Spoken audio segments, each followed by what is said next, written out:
Hello, good afternoon, everyone. Myself Indrajit once again before you. And what we are going to study today? See, I am teaching here NCRT Social Science of Class 8. Only NCRT, nothing else. So, when you are attending my class, you must have your NCRT book with you, right? And what we are going to study today? We are going to continue reshaping India's political map, the tapestry of the past. It comes under this. It's a history part, the second chapter, and this will be the sixth part of this chapter. So, in this chapter, what we are going to study? We are going to study about the Mughals. Let's see here. We are going to study about the Mughals. Vijayanagar Empire, we have already started. Uh, just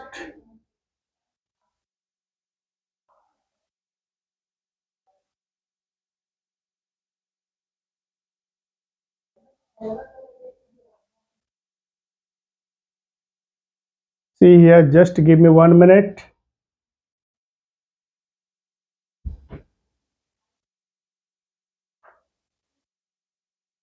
And yes, now the topic has come. So, this is about the Mughals. We are going to start.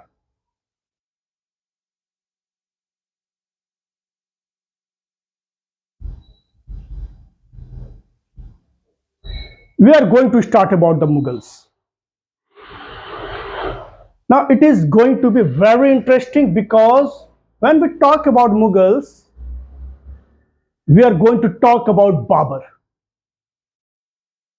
Babur, the famous among all the Mughal rulers, he is the person who helped the Mughals to be in India, to settle in India. Who was Babur? Now, the big question is who was Babur?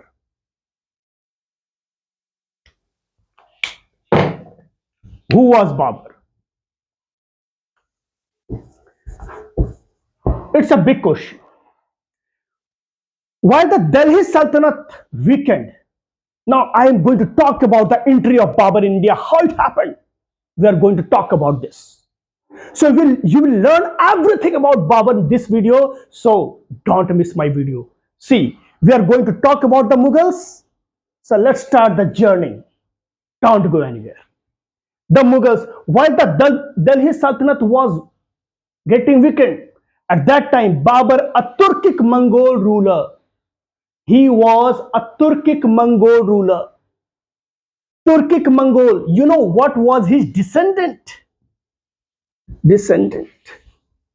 Now, from mother's side and father's side, from father's side, from father's side, you know, he was descendant of Temur, Temur the Lame. And when we talk about the mother side, Genghis Khan. Genghis Khan. You all know about him. These two, they were very brutal by nature. They plundered the cities. They looted so many, huge amount of money from the people. They killed so many people. And this Babur, whose father's name was Umar Sheikh Mirza, he was a skilled military ruler. He was very strategist. But he was thrown out of Uzbekistan. Now the question arises, where is Uzbekistan? है ना? So you should know simply, see, only reading Uzbekistan will not work. You should know where is Uzbekistan. Uzbekistan. Uzbekistan is a country in Central Asia. Central Asia, right? So, what we have discussed till now, that Babur, a Turkic Mongol ruler and military strategist who had been thrown out of Samarkand, modern day Uzbekistan, he turned his sights to India. Now he looked towards India, right? Why? Because at that time the Delhi Sultanate was becoming weak. He got a chance, and he defeated whom? He defeated Ibrahim Lodi. Ibrahim Lodi in the first battle of Panipat in 1526, and it was a remarkable time. It was a remarkable time for him. It was the first battle of Panipat. Now the thing is, how he won that battle.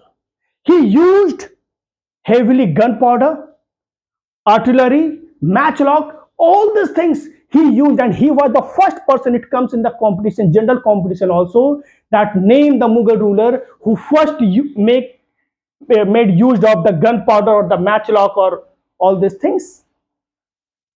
He was the first person, and you should know that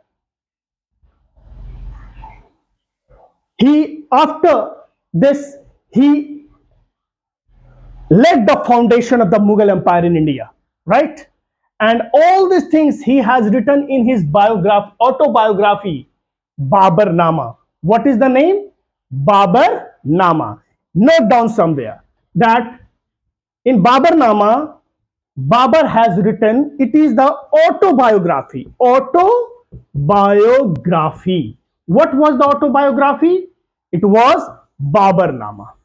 Babar Nama. This was the autobiography. So, in this autobiography, Babar has mentioned so many things. And he mentioned about the architecture of India, poetry, animals, birds, animals. He talked about the rainy season, that during rainy season there is a remarkable scene, right? Though he was a brutal, ruthless leader, and he enslaved women and children also. And he was taking pride in making the Tower of the Skull. Now you can see how brutal he was. He was taking happy in making the Tower of the Skull. Was he a good man? No, he was not a good man. He was very brutal. So a person who takes pride in erecting the towers or making Tower of Skulls, right? Tower of Skull, he cannot be a good man. But he was a great fighter. He was a great ruler. Great ruler in the sense he was very brutal by nature, and he was having good military strength. Right? Next we see. He talked about Hindustan also. And what he said? He said that Hindustan is a large country and has masses of gold and silver. It's a very good country, and so many different types of plants, animals, trees are found. Now, you see here, after Babur's death, Babur died in 1530. After Babur's death, his son Humayun, he struggled to hold the entire empire together. And he was kicked out by Sher Shah Suri. Humayun was roaming here and there, somewhere in the forest, somewhere in the desert, somewhere he took shelter also. In about 15 years, he was out from his place. Then Sher Shah Suri, he took control over large area. He is well known for his administration, right? But Sher Shah Suri's empire did not last long. Then what happened? Humayun soon recovered or reconquered his empire. Then again one person came, and that was, or before this thing happened, a person, a skilled military commander, Hemu or Himu. Don't make yourself confused with Humayun. Humayun was son of Babur. And you see here, Hemu, he was a skilled military commander and chief minister. Chief minister means wazir. Under one of the last rulers, he captured Delhi and ruled it briefly under the royal name of Hemchandra Vikramaditya. So Hemu ruled under the name of Hemchandra Vikramaditya, and though enjoying some of the military success, he was injured in the battlefield, and You know which battlefield? It was the second battle of Panipat between Akbar and Hemu. And what happened? Akbar beheaded Hemu, and in this way, Akbar once again controlled, and he took charge of Delhi Sultanate, and he strengthened the Mughal Empire. Right? So, till now, I think it is clear to everyone. Okay. So, we have discussed this thing. Let's move further. So, now we are going to start about Akbar, the famous name. We always say Akbar the Great. Right? Declared Akbar at the age of 13. He was only 13 when his father Humayun met accidental death. His father died, Humayun died. And at the age of 13, he became the ruler. Now just think over it. Is it possible for a 13-year-old boy to rule the entire area to such a big territory, large territory? No. Who helped him? He was Akbar's guardian. What was his name? His name was Bahram Khan. Right? Akbar's guardian Bahram Khan helped him to rule such a vast territory. In the beginning, see, Akbar became tolerant afterwards. Okay. But in the beginning, he followed the same policy of his predecessor. He was very brutal. He was very brutal, and he also killed so many people. And to show his brutality, he attacked Chittor also. Chittor. Chittor is in Rajasthan. Chittorgarh, right? He attacked on it. And who was the ruler over there? Maharana Uday Singh. Maharana Uday Singh. Uday Singh II was the ruler. Right? And he attacked on which he besieged for more than 5 months in the face of determined resistance from the Rajput rulers. Rajput soldiers did not give up very easily. No, they are Rajputs. They were from Mewar. In Rajasthan, we have two important names, Mewar and Marwar. So, Maharana Uday Singh, he was a Mewar Rajput. And till 5 months, Akbar tried to capture it, but it did not happen because the Rajput soldiers did not allow that. Right? They inflicted heavy losses on the Mughal army, but the fort finally breached, died fighting large numbers, while number of women they committed Johar. What is Johar? We are going to discuss. Akbar ordered the massacre of, he killed so many people, right? Three, three 30,000 civilians and surviving women, children, all they died. Akbar was 25 at that time, and he sent a message of victory that we have succeeded and occupying a number of forts. Let me tell you first what is Johar. See, Johar means to जिसे कहते हैं ना आग जलाना, right? They sacrifice themselves. They burn in the fire. They jumped and they gave up their lives. Right? When invading Turkic or Mughal armies conquered a territory, they often took the women as slaves and abused them. Now, what forced women to do Johar? Because these women will be taken as slaves, they will be made slaves, right? To save themselves from going in the hands of the Mughals or the Turkics or the Afghans whatsoever, these Rajput women, they embraced Johar. आग जलाया और उसमें कूद गए. This thing they did. They gave up their lives. They did not surrender. They did not go into the hands of the enemies. Right? So we call it Johar. Now let's see here again. So Akbar was 25 and he captured so many forts. Right?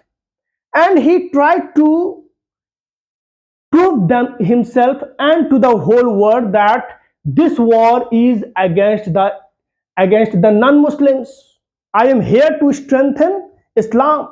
I am going to raise the flag of Islam. He tried to prove this. He tried to convince this to the people. Right? Akbar followed his predecessor, as I told you. Now, see, he was not only he was a good ruler or fighter and all that. He made marriage alliances also. He not only did direct military attack, he made political decision also. He took political decisions. He made marriage alliances also. You all have seen that film, no? Jodha Akbar, right? So he did marriage alliances with the Rajput families, but all the Rajput families did not have marriage alliances with them, with Akbar or the Mughals. And once these Rajputs they made marriage alliances with Akbar, all those were given high positions. The male members were given high positions in Akbar's court. Right? Okay. See, as his empire grew, he increasingly used political strategies to stabilize it. He entered into marriage alliances with princes of neighboring kingdoms, welcomed Rajputs and regional leaders into his court. And one important thing he did, he abolished jizya tax. Now, what was jizya? It was the tax which was implemented on the non-Muslims. Somewhere it is jizya, somewhere it is jizya. Both are same. It was a tax on non-Muslims. Remember it. Now, why it was imposed? It was imposed because non-Muslims were not allowed to join the military. First, to give security to them. Second, indirectly, the non-Muslims were forced to get converted into Islam. It was a type of discrimination. Got it? So, but you know what happened? Akbar he abolished jizya and he promoted doctrine of Sulah e Kul, literally peace with all. And in that case, he called the religious leaders or religious people of different religion. He made discussions with that, and he find out that in all the religions there are some good things, right? So from this time only, the tolerance level started to change. Akbar's tolerance level now started. Akbar started tolerating other religions also. He understood that it is very essential to have a tolerant nature with all the people, right? Now let's see here. You can see Lahore, Multan. You can see here Lahore, Multan. These are in Pakistan. Then Jaipur is here. You can see here Mewar. Mewar is there at the southern part of Rajasthan. Then Agra, Patna, then Surat. These are the things you can see on the map, right? Here it is Bay of Bengal, Arabian Sea, Bijapur. Let's move further.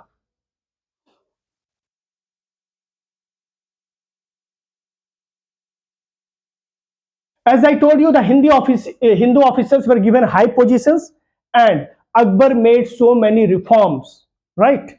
Akbar expanded and established his empire, even getting the support of many Rajput rulers, and that's why he made marriage alliances also.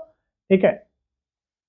Then, in his court, there was a historian and biographer. What was his name? His name was Abul Fazl, a very famous name, right? He was a court historian and a biographer, right? Abul Fazl. And Abul Fazl recorded him. Recorded him means he recorded Akbar. Now, he has recorded Akbar what? That formerly I persecuted man into conformity with my faith and deemed it with Islam, right? Now, let's see. As I grew in knowledge, I was overwhelmed with shame. Now, this was the thinking of Akbar. Earlier, for me, Islam was everything, and everyone should get converted into Islam. But as I grew in knowledge, I was overwhelmed with same. Not being a Muslim myself, it was unmade that is inappropriate to force anyone to get converted into Islam. Right? Then, what constancy is to be expected from the converted people on compulsion?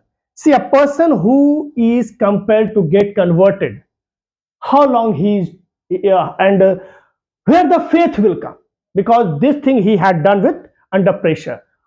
His long reason lasted for almost 50 years, from 1556 to his death in 1605. So Akbar, from 1556 to 1605, almost 50 years he ruled. Almost 50 years he ruled, while its middle period was relatively peaceful, but last final 15 years he faced so many military campaigns in Kashmir, Sindh, Deccan, and Afghanistan. So you can see here a painting is given here, painting showing Akbar in his court. So the question is, why do you think Akbar employed different strategies to expand his empire? This is the question, why Akbar? See, this is the Akbar's policy, right? This was the Akbar's policy. So till here we have completed the 5 stories Panch Mahal at Fatehpur Sikri. It was built by Akbar, which is present day Agra. So that's all in today's video. Okay, I think you have got so many things in this video. If you have liked my video, please subscribe my channel, so that whenever I will upload the next part, I'm going to upload the 7th part also. When I will upload the next part, you will get all the information. But the thing is, put comment also. You can raise question in the comment box. Do you like my teaching? Are you understanding? Am I teaching you fast? All these things. I am teaching only NCRT, no reference book, nothing. And I'm not promising you that in one shot of 5 hours I will complete 2 years syllabus. No, I'm not going to do that. I will teach you as a teacher teaches in the school. And when you are attending my class, please you must have your NCRT book with you. Hope you all have liked my video. So thank you very much.